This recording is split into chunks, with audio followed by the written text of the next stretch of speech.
A seguir, o arcano de número 5, o Hierofante, que representa a educação do herói. Lembre-se que na jornada do herói, na jornada da heroína, é com você que eu estou falando, eu estou me referindo a você, a tua jornada.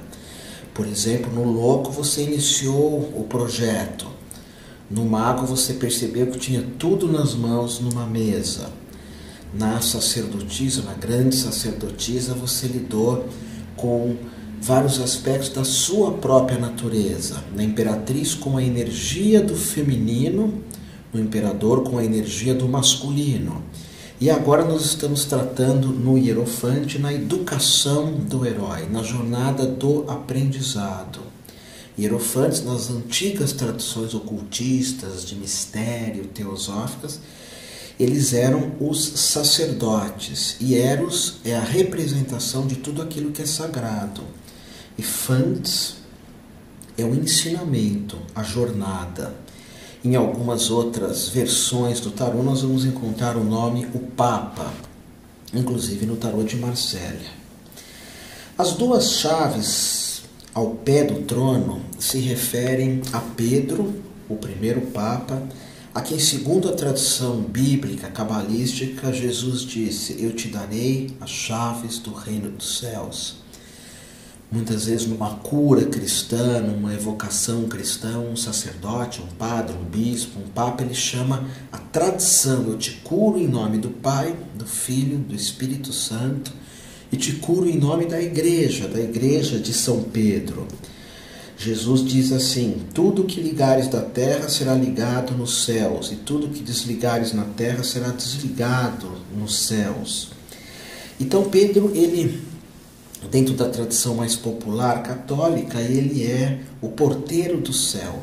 E as duas chaves são o símbolo principal do brasão dos papas, que você nota na mão direita. Na mão esquerda ele faz um gesto, que é um gesto que normalmente os papas abençoam com esse gestual. É um mudra, um gesto com as mãos. A coroa tríplice de 3, representa a competência, o domínio, o conhecimento do plano físico, que seria o próprio corpo, do plano da alma, a alma que sempre que eu me refiro a ela vem no sentido de animar, e do espírito, que é o transpessoal, o maior. E essa é primeiro arcano do tarô, que surge em duas figuras humanas. Normalmente só uma figura aparece até aqui. Normalmente porque existem algumas variações de tarô, variações que a priori não tem muita tradição, não tem muito simbolismo, são mais modismos, enfim. Por isso que eu gosto muito do H. Crowley, o próprio tarô de Marsella. Mas essas duas figuras são como se fossem duas crianças, crianças que estão iniciando o aprendizado, elas dobrando os joelhos diante do Hierofante. Tem relação, eu me lembro bem do primeiro dia que a minha mãe me colocou numa escola, no Colégio Rio Branco, um colégio muito rígido, bem hierofante. E a sensação, de estar só na escola, isso é uma iniciação para muitas pessoas traumáticas. No meu caso foi facilmente superado, mas para muitos é um abandono do lar, um abandono do imperador, da imperatriz, e se adentra na escola, no conhecimento. E então os seres humanos aqui, essas duas crianças, elas ficam meio que perdidas, E vendo a escola, o sacerdote, o professor, com uma coisa assim, com uma visão de grandiosidade. Ele tem essas colunas ao lado também dele, Hierofante, que são colunas que mostram o poder, a sabedoria. E na visão ainda do arcano do Age, nós temos a coroa e cruzes triplas, como eu já falei para vocês, como símbolo de competência no céu, na terra, sobre as sombras também. Duas colunas, apesar de serem colunas mais escuras, mais acidentadas, representando algo artificial. O conhecimento nem sempre é a sabedoria. O conhecimento nem sempre é o espiritual, o transpessoal. Então, por isso que é algo cinza, que nem sempre se renova como a natureza, que aí seriam as crenças, muitas vezes o fanatismo, a falta de respeito pelas tradições alheias, o racismo também, a ideia de que a minha religiosidade é a melhor.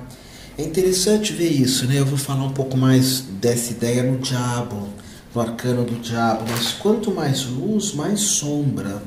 Nós devemos perceber isso. Inclusive o próprio São Francisco, ele já compartilhava isso. Quanto mais luz, mais sombra. E as religiões ou as religiosidades, quanto mais elas falam do divino, tentam aproximar as pessoas do divino, ao mesmo tempo elas trazem uma série de guerras, de confusões, de situações holocausticas. Um filme que mostra os aspectos positivos do Hierofante ou do Papa é o filme A Sociedade dos Poetas Mortos. Muito lindo. Ali é o aspecto positivo, é a diferença que um professor pode fazer na vida de um grupo de pessoas. E também existe um outro filme que é muito, muito rico, que se chama O Substituto, de um professor substituto numa escola, que também traz uma forma inovadora de aprendermos. Eu sou muito fã do Mário Sérgio Cortella, dos valores, do ensinamento, da ética, da forma como ele se comporta, e trago muito isso para a minha escola, para uma universidade, esses valores. Nossos professores estudam Cortella, recebem material, porque o Hierofante, ele, quando nos educa, ele nos prepara para aquilo que nós vamos encontrar mais tarde, ali na frente, na própria vida, no mundo. E no caso do professor religioso, ele apresenta a confiança no divino, a confiança no infinito, que nós devemos ter também na nossa jornada, por tantas portas que temos que abrir. Algumas portas nós vamos encontrar luz, em outras portas nós vamos encontrar sombras, mas são portas ocultas ainda no seu significado. Ou seja, eu não sei o que virá amanhã. E o conhecimento, ele acaba sendo útil. Seriam os sentidos também. Por isso que esse é o arcano de número 5 representa os 5 sentidos.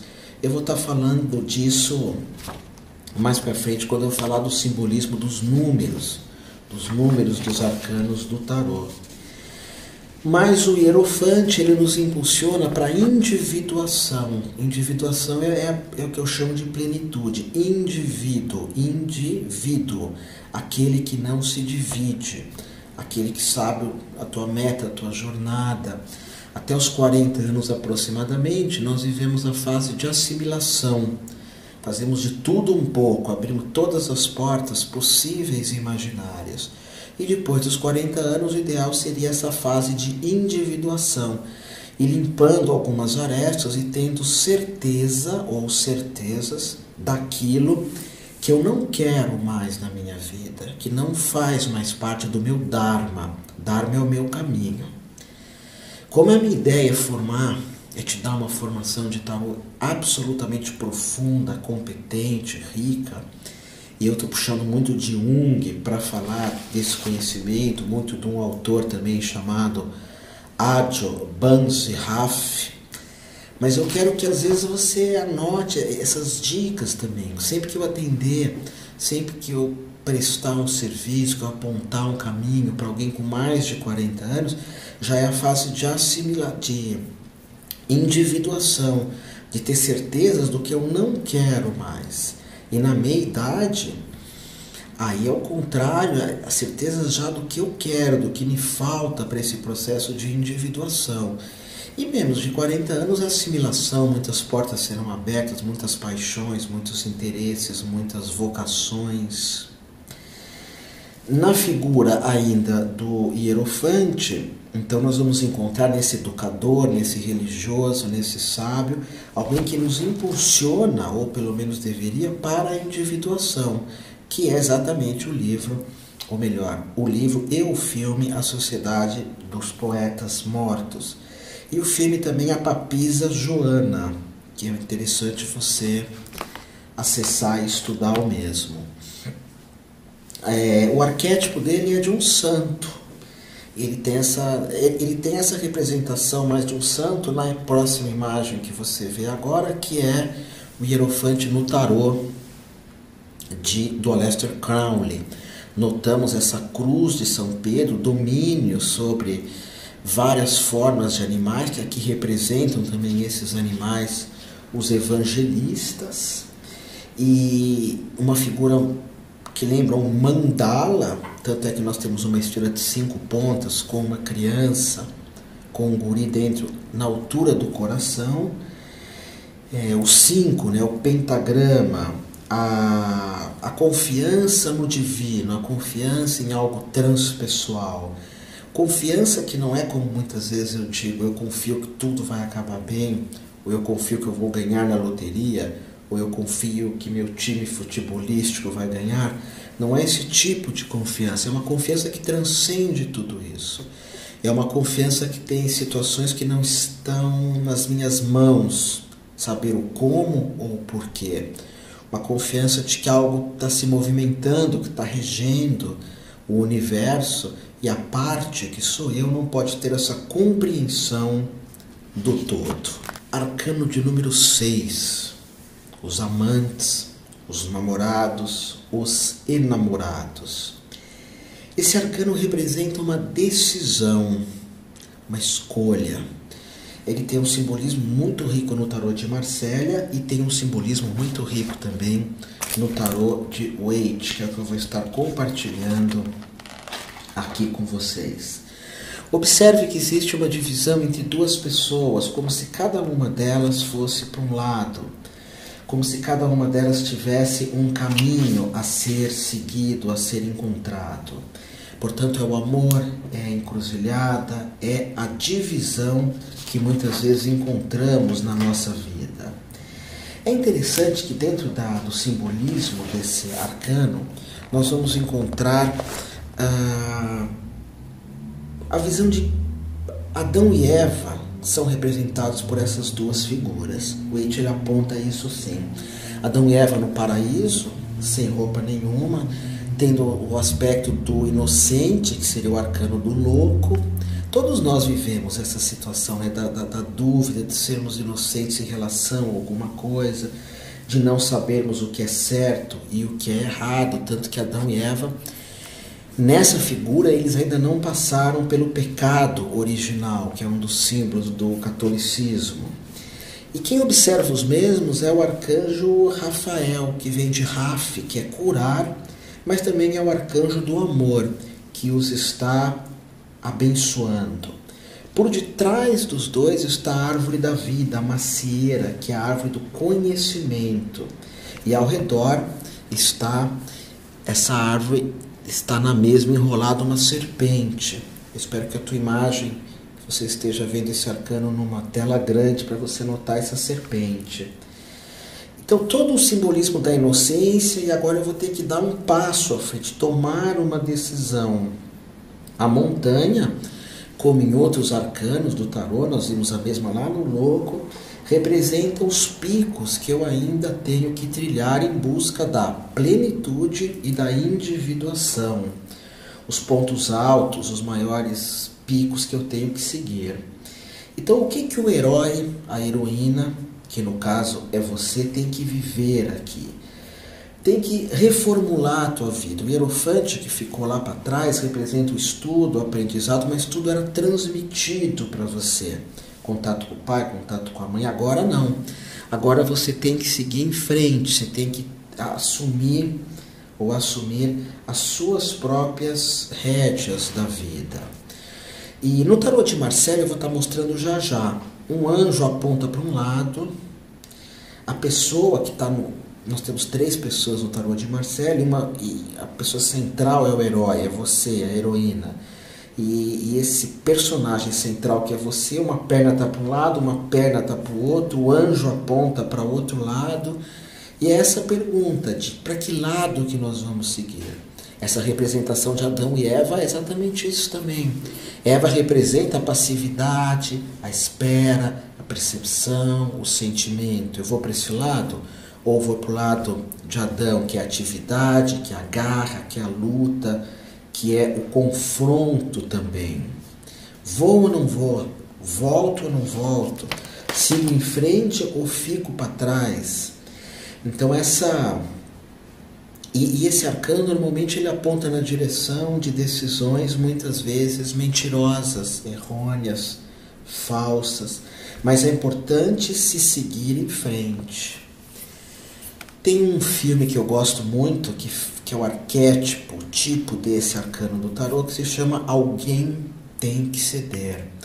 É com o Jack Nicholson, e ele namora uma menina novinha, Amanda Pitt, se eu não me engano, e para ele namorá-la ele tem que fingir ser jovem, ele tem que fingir gostar de certo tipo de música, ele não amadurece, ele faz um papel de um galã e ele é uma pessoa de terceira idade, ela muito nova, muito gurizote.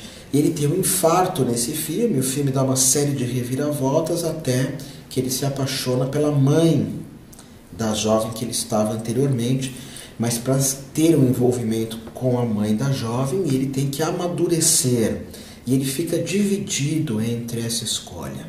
Todos os filmes que apontam na direção de divisões do que fazer ou de mudança de caminhos, por exemplo, tem um outro filme também com o Jack Nicholson que se chama Estranho no Ninho, que ele não sabe se ele está louco, se ele não está. É um filme clássico dos anos 70, um filme extraordinário que fala do nosso psiquismo. Psique é alma, nosso psiquismo está se tratando da nossa alma. Nesse arcano, o arquétipo é a encruzilhada, é não saber para que lado ir, qual decisão tomar. Vamos olhar ali agora a próxima figura, que é o tarô do Aleister Crowley, e nós temos aqui duas pessoas se unindo. É interessante porque tem duas crianças se unindo, tem dois adultos se unindo também, existe algo transpessoal, divino abençoando, e o Cupido ali jogando uma flecha. Seria muito bacana se você puder, eu insisto, ler o livro Ri e Shi. No caso do Cupido, a mítica do Cupido vai aparecer no livro Shi, que é o livro que fala da mítica feminina, o Cupido ou Eros, mandando uma energia. Há uma águia, há um leão, o leão está ligado à ação e a águia está ligada à elevação, ao conhecimento. Nós encontramos uma cobra enrolada num ovo, o ovo é o próprio ovo cósmico, que é a maturidade, a iluminação, mas a cobra, o desejo impede que esse ovo, digamos, dê a luz, que esse ovo se quebre e apresente um ser vivo. Claro que existe todo um outros simbolismos do tarô de Aleister Crowley, como eu apontei para vocês, mas é um tarô que não é adequado ser utilizado de cara numa interpretação de tarô. Talvez alguns anos de experiência com o tarô do Waite permitam que você utilize o tarô do Crowley. Ele pode te chamar esse simbolismo, esse mandala, e você se perder numa interpretação. Mas é um tarô que, como complementação, é muito indicado você usar o do Waite e o do Crowley, além de outros que eu te citei no capítulo que fala exatamente sobre os vários tipos de tarô e quais são adequados de você unir os mesmos.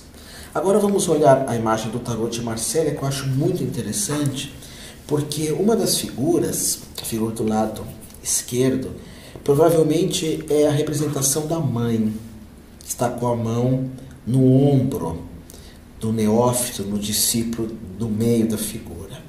E a figura da direita é a manifestação da amante, do amor. Então é como se a mãe dissesse: fica em casa, permanece, aqui é seguro, o lar. Não abre essa porta que os namorados estão abrindo. E do outro lado o amor, o chamamento, a paixão, dizendo: não, é por aqui que você tem que ir. Note as pernas da figura no tarô de Marcélia, da figura central, cada uma se dirige para um lado, e as próprias roupas do personagem central com várias cores diferentes, criando uma confusão aos olhos, inclusive, mostrando exatamente isso, que eu não sei para que lado seguir, para que lado ir, que surge uma indecisão aqui muito forte, que é a indecisão do arcano dos namorados? Eu insisto, para que lado seguir? E o objetivo é, se você escolher um lado, se dedicar a isso, ir atrás disso, sentir em que lado que o coração bate mais forte, da razão ou do sentimento. Isso me lembra até o Carlos Castanhedas no livro, o extraordinário livro A Erva do Diabo, que é um livro que fala muito dos amantes, dos enamorados, e ele propõe nesse livro para seguir um caminho que tenha coração. Entre dois caminhos, escolha o caminho que tem coração. Esse caminho também me lembra Santiago de Compostela, um local que eu visitei nos anos 90, os peregrinos chegando, eu mesmo chegando, apesar que eu não fiz o caminho de forma, não só andando, tinha pouco tempo, eu e Diana, para percorrer o caminho, mas é muito bonito, porque o caminho de Santiago, a saída do caminho de Santiago, são 27 quilômetros, o primeiro dia de subida. Então no primeiro dia você já tem vontade de desistir. Quer os namorados, será que eu vou, não vou? Então é essa encruzilhada, essa dificuldade de saber qual caminho seguir. Chegamos ao arcano de número 7, o arcano do carro. E aqui é importante fazermos uma reflexão sobre os arcanos anteriores. Curta, rápida, reflita. No arcano do bobo, somos inocentes, estamos iniciando a jornada do herói, que é a tua jornada.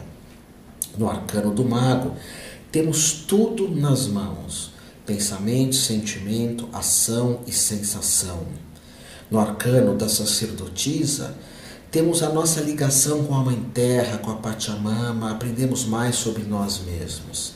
Depois temos o contato com a Mãe, que é a Imperatriz, com o Pai, que é o Imperador, com a escola, que é o Sumo Sacerdote, e com as dúvidas, as incertezas do arcano dos amantes, dos namorados ou dos enamorados. Agora, no arcano de número 7, podemos conduzir a nossa vida. É um ciclo que temos aqui. Inclusive, no arcano dos amantes, eu me lembro muito bem que eu comecei a conduzir a minha própria vida nas minhas primeiras paixões, aos 12, 13, 14 anos. Eu não queria contar para os meus pais que eram os enamorados, que eu estava apaixonado. Isso me deu força, me deu uma capacidade de estufar o peito e falar: eu vou em frente. A paixão faz isso, né? Nos dá uma força inimaginável. Mas iniciando a jornada do arcano número 7, o carro, nós vamos ver aqui o caminho de individuação muito nítido, porque aqui eu vou estabelecer uma conexão entre o ego e entre o self. O self é o si mesmo, é o que chega mais perto daquilo que você é. Então, por exemplo, nessa figura ele tem duas esfinges que ele vai controlando. Então ele já é o Senhor. Essas duas esfinges representam a alma humana. Então ele está dirigindo a alma humana. E ele dirige como? Ele tem uma estrela de 8 raios na coroa. Observe a imagem, que é um símbolo de poder mesmo, um símbolo de agora eu posso seguir em frente, agora eu posso conduzir minha vida. É interessante que tem algumas pessoas que passam por toda a vida sem nunca viverem esse arcano.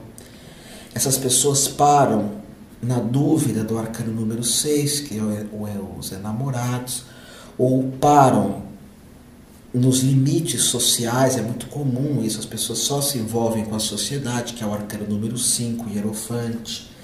O carro é para poucos, é para você que está nessa jornada do herói. Você está levando adiante algo, e levando com luz. Tanto é que você observa no peito da figura que dirige o carro um quadrado brilhante. É um quadrado porque é a Terra, e é brilhante porque se está governando a Terra. Além do que, é uma malha no corpo desse personagem com vários símbolos alquímicos. O que é alquimia? É a transformação do chumbo em ouro. Simbolicamente, o chumbo é uma vida só sexual, material, só buscando a realização do mundo. E o ouro é uma vida plena, Eu insisto, é uma vida que vale a pena ser vivida.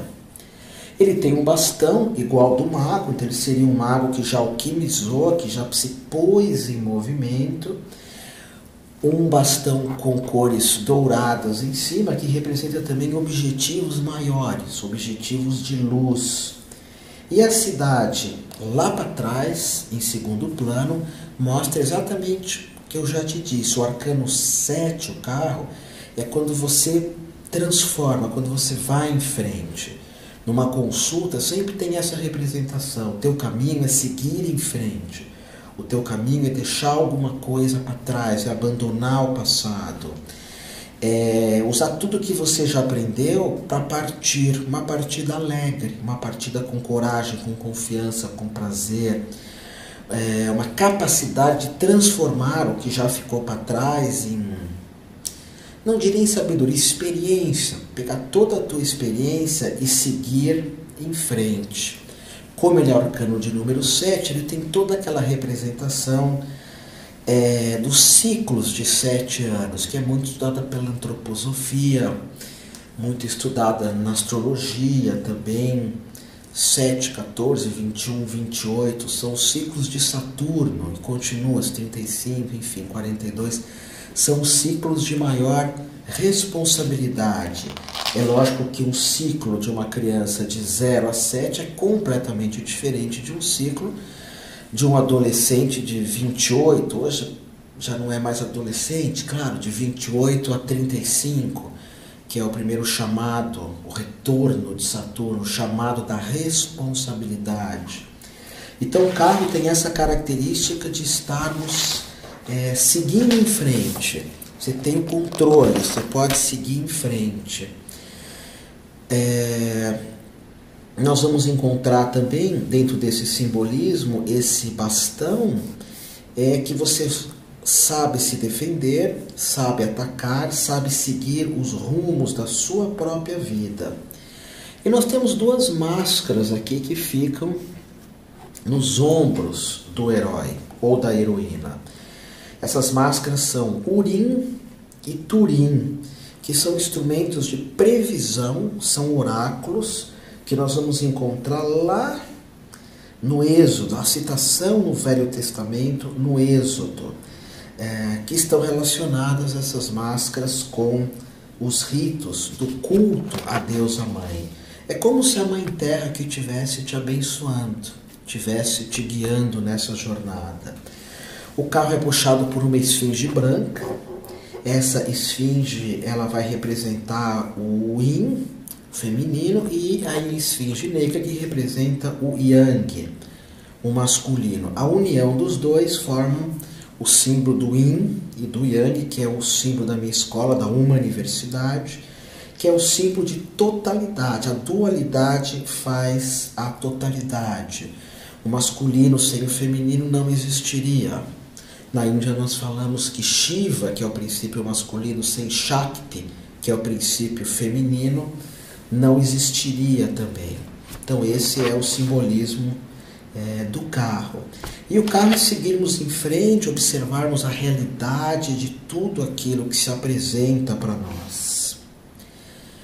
Vamos notar agora o carro do tarô de Aleister Crowley. Aqui também um simbolismo riquíssimo, ele tem as esfinges, ele tem outras figuras, ele tem uma roda da vida no meio da barriga, que é uma energia instintiva, uma energia de força, uma energia de poder. Aqui ele tem 4 animais que representam os 4 evangelistas e também representam o fogo, a terra, o ar e a água. Para mim não te confundir muito, quando for falar lá na frente do arcano do mundo, eu vou explicar melhor para você a águia, de outros animais, né? O touro, o anjo também. Vamos falar disso lá para frente. O carro é um despertar, ele te coloca para os arcanos que virão em seguida. Essa figura do Crowley está bem nítida, essas rodas grandes da carruagem, do carro, mostra que você vai lá para frente. Volto a repetir, os arcanos de 1 a 6 mostram você, a tua infância, a tua fase inconsciente, Os arcanos agora do 7º até o 12º representam a sua partida. Então sempre que surge o carro é você estar partindo, para que você vai buscar a tua individualidade. Depois as cartas de 13 aos 18, os arcanos de número 13 ao número 18 representam a iniciação, a vida te apresentando tudo. E finalmente os arcanos de 19 a 21 é a unidade, a totalidade, o que nós chamamos de iluminação. Filmes, não tem como deixar esse de lado, tem relação com esse arcano do Crowley, com essa partida com tudo para frente, que é um filme chamado A Natureza Selvagem. É a vida de um rapaz chamado Supertramp. Eu li esse livro 2 vezes, A Natureza Selvagem. É um livro magnífico, absolutamente bem escrito. E, aliás, é uma história triste. Ela já inicia de forma triste porque ele parte, ele vai, ele desafia a natureza. Só que ele não observa os riscos do arcano do carro, que é exatamente a arrogância, a cólera, o descontrole, o se agir rápido demais. Mas sempre que nós temos um filme que fale de um sonho, de uma partida, me lembra o carro. E esse filme Natureza Selvagem é extraordinário. Um filme que faz pensar em todos os sentidos. Inclusive o pai e a mãe do Supertramp, do guri, representam muito bem o imperador e a imperatriz. E ele vai na viagem. Outros filmes, Viagem a Katmandu, filmes que apontam em direção de viagem. Sonho de Liberdade e A Vida Secreta de Walter Mitty, que eu já falei anteriormente. Agora, a viagem também do carro, ela pode ser uma viagem, uma grande aventura. E isso me lembra um filme chamado Easy Rider, que é um filme que popularizou a Harley, a moto. Eram 2 sujeitos, se eu não me engano era o próprio Jack Nixon e o Harry Fonda, que eles saem de moto pelo mundo numa grande aventura. E o carro é isso, é uma aventura, é a vivacidade, é querer seguir em frente. Vamos olhar a próxima figura do tarô de Marsella, que mostra também, dá a impressão de algo bem dominado, né? Uma partida, mas com tudo sob controle. No meio do arcano do tarô de Marsella, nós temos um SM, que significa Sefirah Malkut. É um estágio dentro da Kabbalah judaica, Malkut. Você dominou a matéria, você dominou o chão. Então agora você pode seguir em frente. A tua jornada é uma jornada que você já aprendeu um pouco sobre si mesmo, sobre a mãe terrena e o pai terreno. Você já aprendeu sobre os estudos, já aprendeu sobre dúvidas, inseguranças, incertezas. E agora o arcano do carro é a hora de você seguir em frente. Arcano número 9, a Justiça. O arcano 9, a Justiça, que representa o teu amadurecimento ou amadurecimento de alguma situação, é tradicionalmente o 8º arcano dos arcanos maiores do tarô. Entretanto, nesse tarô, Jewett foi colocado como o 11º arcano. Mas na minha visão, na visão de ocultistas, de escolas ocultistas, de mestres do tarô, nós vamos colocar o arcano da Justiça como o número 8 na sua jornada, na jornada do herói, na jornada da heroína. Nesse momento em que o arcano da Justiça se manifesta, é quando nós vamos nos emancipando, quando vamos tomando conta da nossa própria vida, nos tornando responsáveis pela nossa jornada em busca da plenitude. É quando nós avaliamos o que é certo, o que é errado, qual ou quais são os caminhos verdadeiros do meu próprio ser. E aprendemos também os valores familiares, valores sociais e as leis do mundo, sendo que esses valores nem sempre apontam na direção dos valores reais. Tarô, o caminho real. Existem os meus valores e muitas vezes existem os valores sociais, religiosos, políticos, e nem sempre eu entro ou consigo entrar na vida num equilíbrio com esses valores. Nesse arcano nós vamos encontrar a figura da deusa Dike, que com sua coroa de muros, observe na cabeça da mesma, ela é apresentada como uma protetora da sociedade, das leis, da civilização. Na mão direita ela contém uma espada, que a faz julgar, pensar, avaliar, eliminar aquilo que não serve, eliminar aquilo que não acrescenta nada. Vamos encontrar também, do lado direito do trono, o seu pé direito, bem visível, colocando que ela utiliza mais o lado racional, a consciência, a percepção, a mente. E tudo isso também nos faz pensar nos momentos da vida em que temos paz, em que temos equilíbrio, tentar avaliar onde que podemos encontrar essa sonhada paz, esse sonhado equilíbrio. Já do lado esquerdo, nós temos na mão do arcano da justiça uma balança que ela tenta, enfim, equilibrar o que é certo e o que é errado na própria vida. Observe que esse arcano da justiça, ele surge exatamente depois do carro. O carro eu levo tudo adiante, eu vou em frente, eu vou sempre um passo após o outro. E claro que nem sempre eu faço um julgamento correto no arcano do carro. Eu simplesmente vou em frente. E aqui, no arcano da justiça, o herói, a heroína, você, começa a pensar: será que eu vou agir mais pela razão, agir mais pelo coração? E tudo isso vai permitindo um absoluto amadurecimento do nosso próprio ser.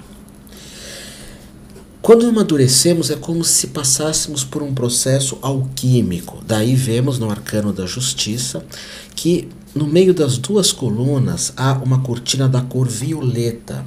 O violeta que tem essa representação de toda forma de alquimia, transformar o chumbo em ouro.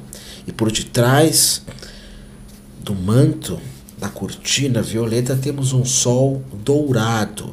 A luz está ali. E a luz, a meditação, a reflexão, a oração contemplativa, as terapias, tudo isso facilita a minha alquimia. Nós encontramos um escudo ou um casaco vermelho que representa Marte, ou seja, esse é um arcano de ação, ação para encontrar o equilíbrio, para ver o que é justo ou não na minha vida, mas uma ação que envolve também amor, porque ela tem uma gola verde. A balança também é verde, representando Vênus, que tem essa relação, claro, com o amor. Essa figura da deusa Dike, ou também conhecida como Astraia, no início da era paleolítica, ela abandonou a Terra e se transformou na constelação de Virgem, dentro das míticas do passado. E Virgem tem relação com a análise, com a crítica, com a busca das respostas, o aperfeiçoamento. Tudo isso é a justiça. Justiça que nos faz pensar também nas sombras da mesma, que são os preconceitos. E naquela série muito conhecida, Lei e Ordem, que sempre tem essa análise do que é certo, do que é errado, por onde ir, por onde não ir, saber o que é certo, saber o que é errado, escolher os caminhos. E isso também é muito observado num filme que eu sou fascinado, chamado Filadélfia, que é uma pessoa que descobre que tem o vírus do HIV e ela é apedrejada, ela é humilhada, ela é, enfim, maltratada pela sociedade, e um advogado parte para a defesa desse personagem. É um filme muito bonito, um filme que realmente mostra que existe a justiça, mas ela tem várias faces, mas a verdade é uma só, a verdade, a busca pela verdade. A justiça pode ser um caminho para buscarmos a verdade também.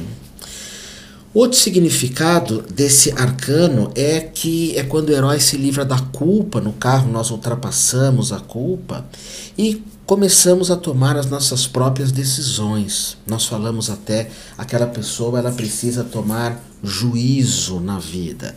Ela precisa saber o que é certo, saber o que é errado.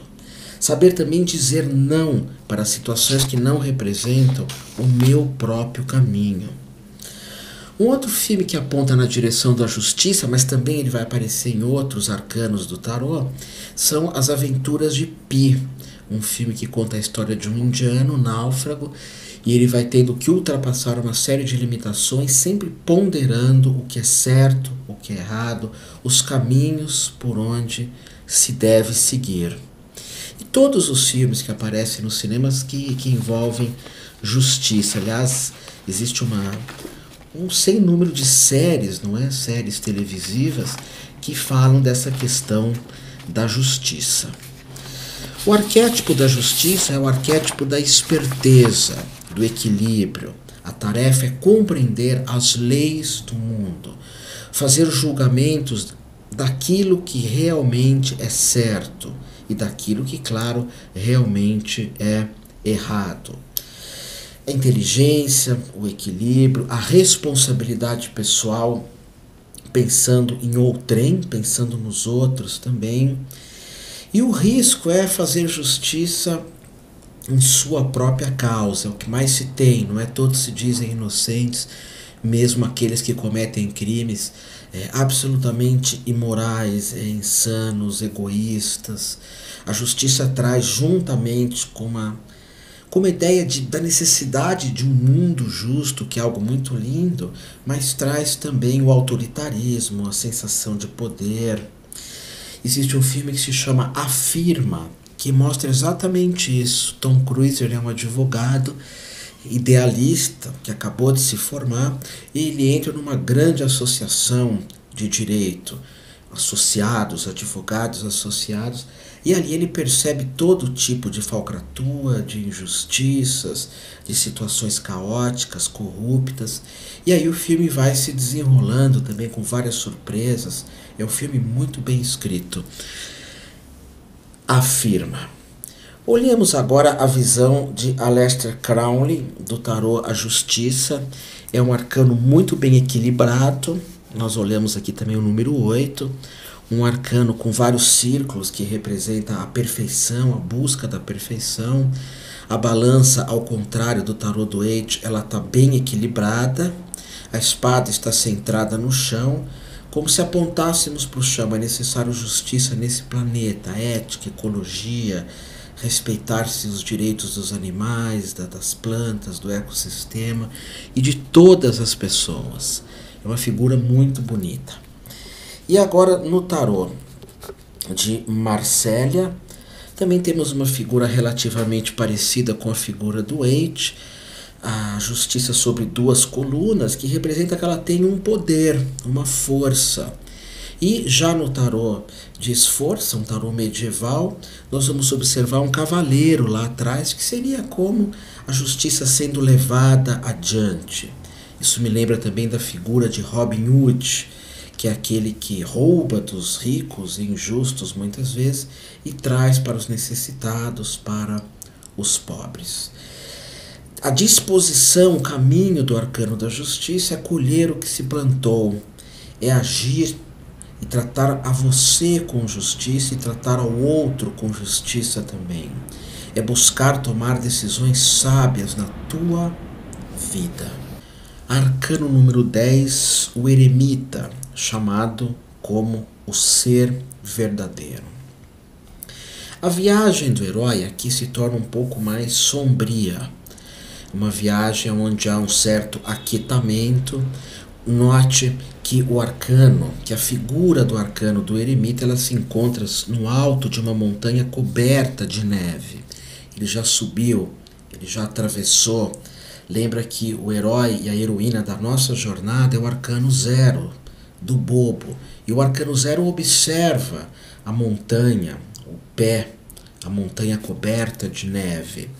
Aqui, né, ele já está por cima dessa montanha, ou seja, a viagem já está acontecendo, mas agora é necessário uma parada, que é uma chamada parada para meditação, para reflexão, para conscientização de quem sou eu e o que eu quero no mundo. É o que Miguel de Cervantes ensina na peça maravilhosa Dom Quixote de la Mancha, o Homem de la Mancha, descobrir qual é o meu papel no mundo. Então todas as histórias de heróis, seja histórias de mitos, de contos de fadas, do cinema, apontam uma fase de recolhimento, de reflexão, onde nós buscamos encontrar ou se encontrar com o nosso velho sábio, com uma sabedoria que está contida dentro de ti. Na tradição tribal nós chamamos isso de viagem de poder ou local de poder, que é um retiro onde você se isola em algum lugar e você observa, primeiro observa tudo o que passou. Então note que o arcano do eremita, ele olha para trás para ver todo o caminho que ele já percorreu. E vocês vão observar que os tarôs que vêm em seguida, do Crowley, de Marcélia, de Sforza, sempre nós vamos encontrar o eremita, o velho sábio, olhando para trás para ver tudo aquilo que ele já percorreu, ficar consciente de tudo isso e descobrir quem é ele se tirasse a família, os educadores, os parentes, a sociedade, a religião. Quem sou eu se eu tivesse um outro tipo de educação? Eu faço muito esse exercício em alguns grupos, você pode utilizar inclusive algumas vezes no atendimento, que é pedir. Vamos fazer para você na primeira pessoa, é mais fácil de você entender. Imagina que você, com 4, 5 anos de idade, está na sua frente. Que você está na sua frente, mas você tem 4, 5 anos de idade. E você olha para você. E você conversa com você, falando sobre o que você se tornou, sobre os caminhos que você escolheu. Porque essa criança que somos tem muita relação com o si mesmo. E às vezes o si mesmo, que é você, que somos nós esse si mesmo, ele se perde nos desejos do mundo. Então no silêncio, na solidão, nós descobrimos essa sabedoria dentro de nós. Nós percebemos quem realmente nós somos. Percival, que vai em busca do cálice sagrado, ele tem vários momentos de solidão, vários momentos. Alguns momentos até a mãe dele o chama de volta para casa e pergunta sempre para ele, qual é o seu nome? Pergunta uma série de coisas, mas qual é o seu nome? Ou seja, observa quem você é. E claro que numa sociedade moderna como a nossa, existem muitos poucos lugares onde nós possamos estar em silêncio. Há o interesse do consumismo, da visão política, da visão civilizatória de produzir cada vez mais, que as pessoas fiquem pouquíssimas em silêncio, porque o silêncio te dá uma liberdade muito grande, faz com que você deixe de lado muitos valores sociais. Tem uma frase que eu uso muito que é: será que é preciso para não morrer de fome, morrer de tédio? E quando nós não estamos silenciosos, é possível que morramos de tédio. Quando não olhamos quem nós somos, quando não percebamos qual é o nosso papel no mundo. Tanto que Percival, o cavaleiro em busca do Graal, ele em vários momentos da peça, do texto, ele é chamado de Percival, o infeliz, porque ele é uma pessoa que sofre muito por viver sempre em busca do Graal, mas nunca parando para observar exatamente quem ele é. O eremita ele pode surgir em qualquer momento, não é? E eu quero te reforçar muito isso, que em momento algum, os arcanos maiores do tarô, em momento algum, em nenhum caso, nenhuma possibilidade, esses arcanos são pessoas, como algumas abordagens de tarô, muitas vezes muito simplistas, muito, até porque não dizer inculta, mas sem criticar, mas já criticando infelizmente, porque o tarô nós temos que pensar no mesmo numa oitava superior, em algo muito elevado. E muitas vezes algumas interpretações do tarô surge um arcano como esse e as pessoas interpretam, os tarólogos, como uma pessoa idosa que surge na vida. E não é nada disso. Todos nós temos essa sabedoria dentro de nós. E o herói tem que passar por isso, a heroína também. A plenitude, a totalidade é descobrir também o teu lado, entre aspas, mais velho. Uma pessoa que vive 80, 90, 100 anos, ela ainda está em busca da plenitude, ela ainda está seguindo em relação à plenitude. E esse arcano ele demonstra a necessidade de estarmos sozinhos em busca dela, em busca da plenitude. A sombra é o autoelogio, é o endurecimento, porque a solidão pode fazer com que as pessoas não se relacionem. É muitas vezes a amargura também. Mas a experiência do dia a dia é sabermos desligar-se. Você se desligar, eu me desligar, nós nos desligarmos do mundo. Buscar uma maior tranquilidade, um recolhimento, uma satisfação interior, uma meditação, uma oração. Aí entra os jejuns, as meditações. Em vários momentos da vida eu procuro contatos com mosteiros. Aqui em São Paulo tem o Mosteiro de São Bento, que é um local onde eu me isolo, fico profundamente silencioso. E o eremita também é nos livrarmos de hábitos negativos que precisam ser ultrapassados para continuarmos a nossa viagem. Que é o se alimentar demais, são as drogas, é a internet demais, é não ter tempo para a vida interior, mas tem uma preocupação muito grande com a vida exterior. No tarô de Crowley, que agora vocês observam, nós temos o mesmo simbolismo, mas ele tem um cachorro de 3 cabeças que representa a consciência do corpo, a consciência da alma, a consciência do espírito. Representa também que ele já dominou um tanto quanto os seus instintos. Cabelo grande, uma pessoa rebelde, cheia de energia e uma pessoa que traz luz para o mundo. Essa lamparina nas mãos do eremita tanto pode significar ele iluminando o próprio caminho, ou pode significar ele trazendo luz ao mundo. Aqui no caso do tarô de Crowley, nós vemos esse velho sábio numa postura curvada que lembra recolhimento, concentração interior, questionamento de quem sou eu, seriedade, reflexão, introversão, o fechar-se os olhos, o silêncio. E agora vamos olhar no tarô de Marsella e tarô de Esforça. A imagem é muito parecida com o tarô do Waite. Nós temos uma cor verde predominante num cachecol que representa uma cura. E a bengala que aparece também no tarô do Waite, que é ele tateando, porque agora ele já sabe que não há necessidade de tanta pressa, pelo menos não nesse momento. A pressa surge no arcano do carro. Da justiça já há um equilíbrio entre a ação e a não ação. E no eremita há o aquietamento, vamos devagarinho, um passo depois do outro. Vários filmes apontam essa carga de conhecimento, como por exemplo Os Intocáveis. Não Os Intocáveis, que é um filme de guerra do Eliot Ness, da época que existia a proibição das bebidas nos Estados Unidos, não esse, mas o filme de uma pessoa com deficiência física, que é rude, que é grosso, e claro, uma pessoa muito amarga pela situação que vive.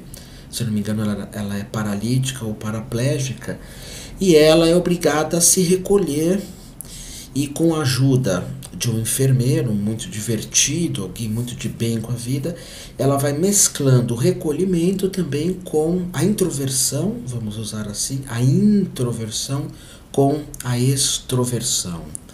Um outro filme, Meu Pé Esquerdo, um filme muito triste, de uma pessoa também com uma séria limitação física, e ela se vê obrigada a simplesmente ficar observando as pessoas, porque ela não movimenta nenhuma parte do corpo, ela só consegue enxergar, só consegue ver, mas não tocar, não falar, e a mente dela, o pensamento dela é o mesmo, ou seja, o corpo é profundamente limitado, mas a mente continua a mesma. Realmente é um filme muito triste. Perdão, eu estou falando de um outro filme. Meu pé esquerdo é de um pintor que pinta com o pé esquerdo. Ele só tem o pé, ele volta à concentração. O filme que eu estou me referindo é O Escafandro e a Borboleta. O Escafandro e a Borboleta, que é esse filme absolutamente triste de uma pessoa que só observa. A mente dela é saudável, mas o corpo não, e ela passa por todo um sofrimento. Para não ficarmos tão somente nessa questão do sofrimento, eu te recomendo um outro filme que se chama Primavera, Verão, Outono e Inverno, que é um discípulo que vai viver com um monge budista numa casa-ilha. É uma ilha flutuante, uma casa que se torna uma ilha flutuante. A casa é feita com bois e fica flutuando para que esse discípulo fique longe da civilização. E ali ele passa por um processo de aprendizado absolutamente extraordinário. Então essa é a visão do arcano o eremita. Arcano número 11, a roda da fortuna. É o momento onde o herói ou a heroína, você, descobre a sua vocação e descobre a mecanicidade da vida, que tudo tem altos e baixos. Observe nesse arcano um simbolismo que vem lá do Egito. O tarô tem muita relação com essa região do planeta. Nós temos uma figura mitológica, por exemplo, que é Anubis, que aparece aqui como um ser com cabeça de chacal. Ele está indo para cima, representando ou personificando as forças que sobem, que renovam, que transformam a vida, que modificam a vida. Querendo ou não, a vida é um eterno movimento. E temos a figura de Set, na representação de uma serpente, que aqui nesse caso é uma força destrutiva. Então nós observamos que na vida há ganhos e perdas, elogios e críticas, prazer e dor, honra e desonra. Isso que eu compartilhei agora contigo são os 8 ventos mundanos do budismo. 8 ventos mundanos. São ventos porque eles vêm. É impossível fazer-se parar de ventar. Então, quando a divindade Anubis se eleva, nós temos elogios, nós temos ganhos, nós temos a honra, nós temos o prazer. E quando a serpente Set nos coloca para baixo, nós vamos ter que conviver com a crítica, com a desonra, com o desprazer e com as perdas também. Todos querem ganhar, ninguém quer perder. Todos querem a felicidade, ninguém quer a dor. Mas esse arcano mostra que existe um destino, que é uma subida e descida. Nós temos nos 4 cantos do arcano, a roda da fortuna, os 4 evangelistas, que representam também os 4 elementos: fogo, terra, ar e água. E lá em cima nós temos uma esfinge, um animal quadrúpede, que tem o rosto de uma pessoa, aqui no caso o rosto de um homem ou de uma mulher, as asas de uma águia e o rabo e garras de leão, além do que o corpo de um touro. E o fato de faltarem asas nesse arcano, um arcano de Marsella, vocês vão ver, normalmente é um dos grandes enigmas do tarô de Waite, não se sabe por quê. E todos esses símbolos são profundamente alquímicos, profundamente alquímicos. Há alguns símbolos também aqui nos arcanos, você observa no meio do mesmo, vários símbolos alquímicos, parece um mandala ou parece pontos riscados. Nós temos um símbolo que representa o sal, o outro o enxofre, o outro o mercúrio, o outro a água. Nós temos o mantra, o nome de Deus, Yud He Vav He, um dos nomes do divino. Então olha quantas coisas, quanto simbolismo aqui.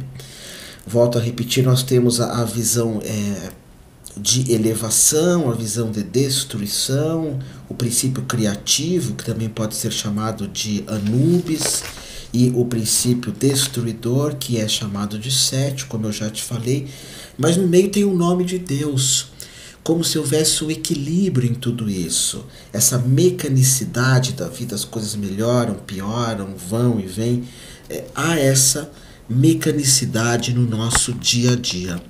E os 4 evangelistas, eles têm uma relação, por exemplo, o touro, que fica embaixo do lado esquerdo, normalmente está relacionado com a sensação. O leão, do lado direito, com a força, a intuição, a garra.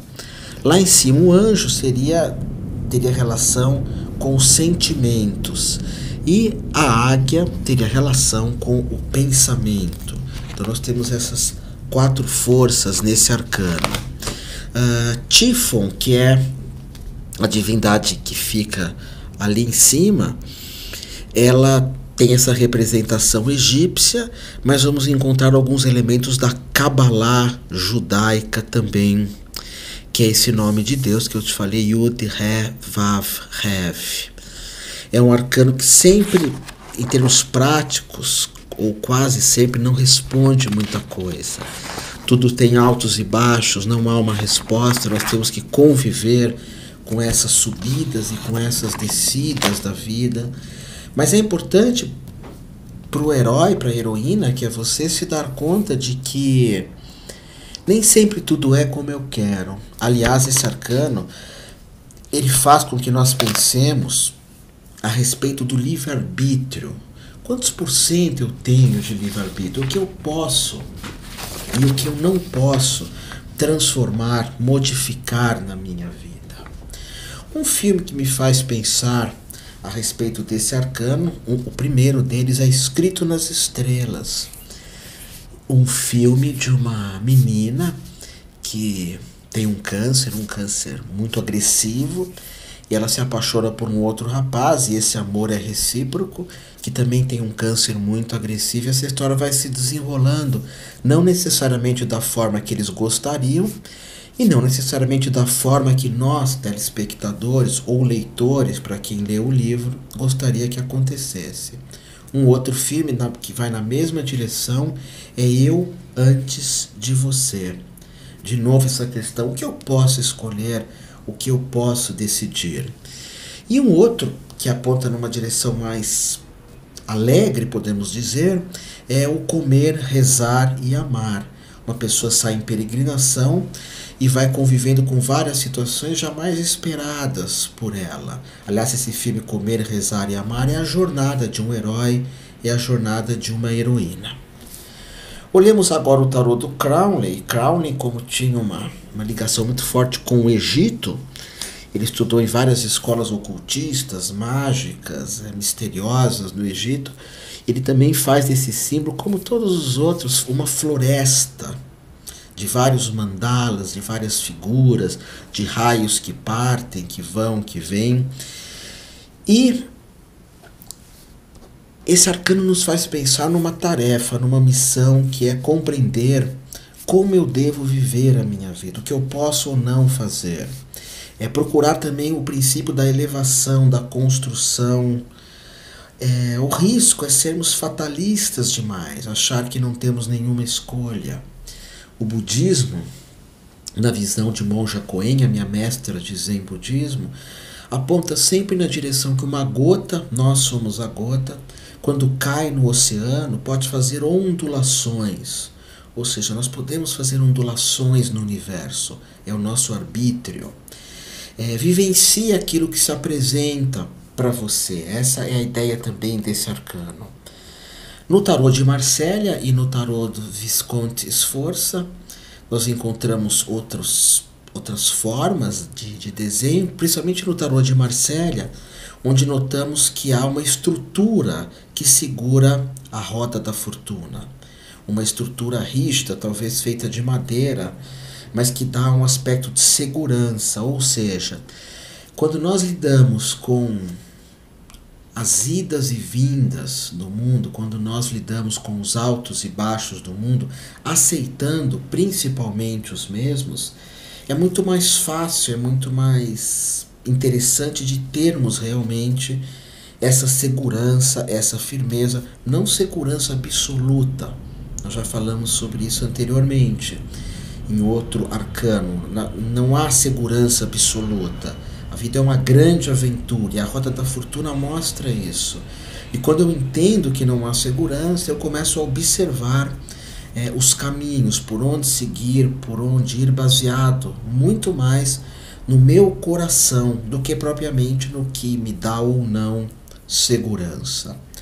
É um arcano de vivências, de movimentação, de experimentar a vida.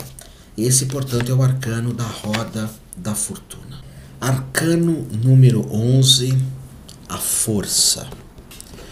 Esse arcano ele foi alterado tradicionalmente por Arthur Edward Waite, contrariando a sequência tradicional do tarô.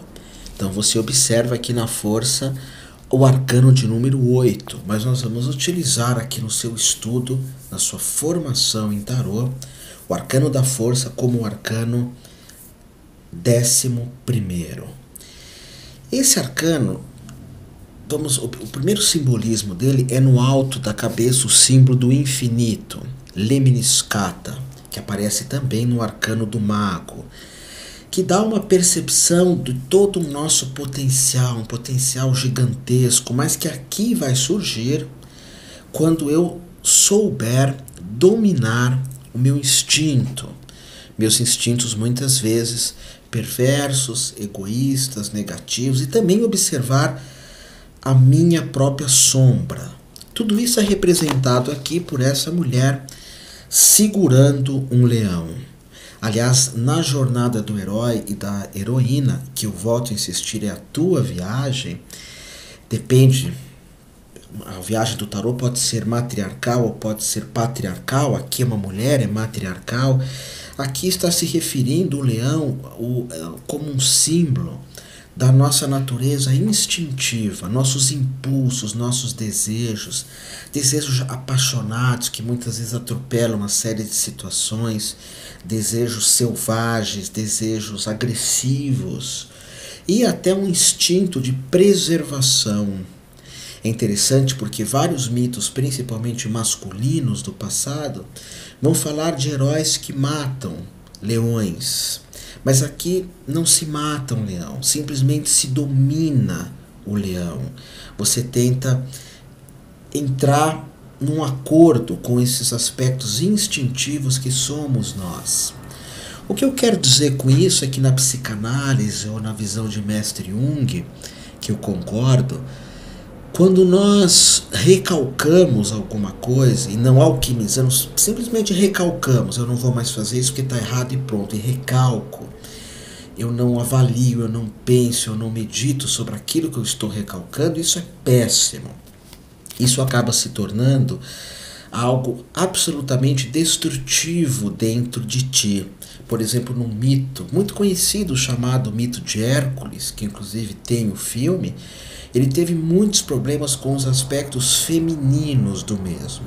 Os aspectos femininos do homem se chama ânima, e os aspectos masculinos da mulher se chama ânimos. E muitos homens que chegam no poder, eles chegam sem nenhuma característica de ânima. Esse aspecto feminino, bondoso, generoso, honesto, gentil, cuidador. Quem alcançou muito isso foi Nelson Mandela.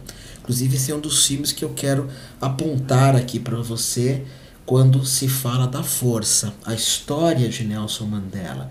Porque ele tinha todo um aspecto feminino, até no próprio olhar, até no próprio jeito de falar, muito bonito mesmo. E uma mulher que soube trazer esse poder feminino, mas juntamente com o aspecto duro masculino quando era necessário, era a Madre Teresa. Eu tive com ela na Índia, em Calcutá, início dos anos 90, era uma mulher muito forte quando se fazia necessário. Então, quando simplesmente nós negamos os nossos instintos, quando não sabemos lidar com os nossos lados sombrios, com a nossa selvageria instintiva, e simplesmente recalcamos e negamos isso, isso se volta contra nós mesmos. Tanto é que as pessoas que falam muito de amor, de luz, que falam só de amor e de luz, normalmente quando surge a sombra dessas pessoas, essa sombra chega destruindo tudo.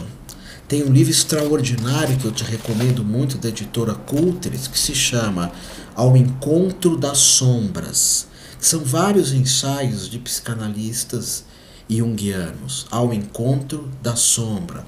E fala de várias sombras, a sombra do futebol, a sombra política, a sombra religiosa, a sombra das pessoas ecumênicas e espiritualistas, como provavelmente você é. E muitas dessas pessoas ecumênicas e espiritualistas, que eu também me vejo nessa escola, nós negamos muitas vezes as nossas sombras. Até quando dizemos eu sou luz, eu sou luz, eu sou luz. O arcano da força diz que não. Existe a luz e existe os instintos também. E se faz necessário que eu domine, que eu converse com isso. A ideia de sombra ela foi introduzida por Jung. Tem uma frase do Jung que norteia demais a minha vida, que é: eu prefiro ser íntegro a ser bom. Eu prefiro ser íntegro a ser bom. É lógico que a integridade nos traz a bondade também. Nos traz a bondade. E na visão do Jung, a sombra é tudo aquilo que nós não aceitamos, ou que nós escondemos dos outros, ou que escondemos em nós mesmos. Tem um filme muito interessante nessa direção que se chama O Retrato de Dorian Gray. Há o livro extraordinário e o filme O Retrato de Dorian Gray, que ele ia envelhecendo e ia colocando toda a velhice dele, que é algo natural, num espelho. E ele se mostrava para o mundo sempre jovem. E o espelho ia colocando todas as sombras, as vaidades, os medos, o envelhecimento dele. E esse espelho vai se tornando algo absolutamente terrível, feio, limitado. A sombra é algo que eu não amo, é algo que a sociedade não ama, mas às vezes você é assim. E é importante nós reconhecermos essa sombra. Senão jamais seremos pessoas inteiras. Jamais seremos pessoas inteiras.